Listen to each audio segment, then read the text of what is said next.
गोर लगै छी अपना सबके मिथिला संस्कार पर स्वागत करै छी। एकटा छठ पूजा के गीत दै छी से सुनू। छठ जे ले बरतिया हम कोना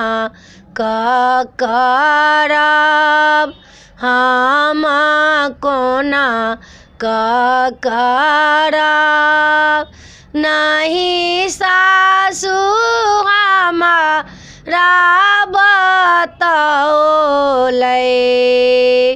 छठ कोना करब, छठ कोना करब, ककरा सँ पूछबै हम बतिया, छठ व्रत कोना करब, छठ व्रत कोना करब, घर पछुआरा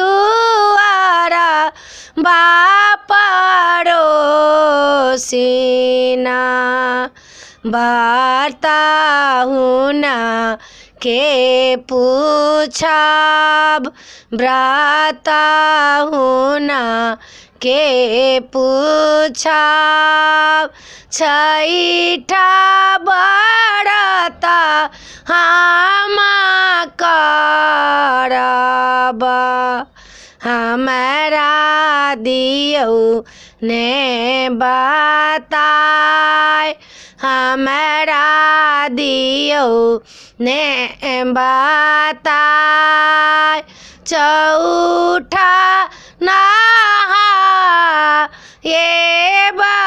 खाएब, पंचमी करब खरना, पंचमी करब खरना, षष्ठी के पहिला अर्घ करब, सप्तमी भोर का अर्घ, सप्तमी भोर का अर्घ, गहुमा के ठकुआ बनाएब, ओहि में केला सजाएब, ओहि में से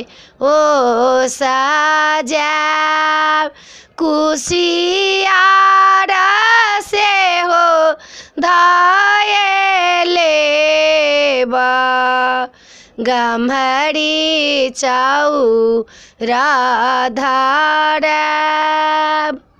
वीडियो में यहाँ चला अपने से नीक लागत तो चैनल के सब्सक्राइब करो नहीं बिसरबे। जय मिथिला जय माता जी।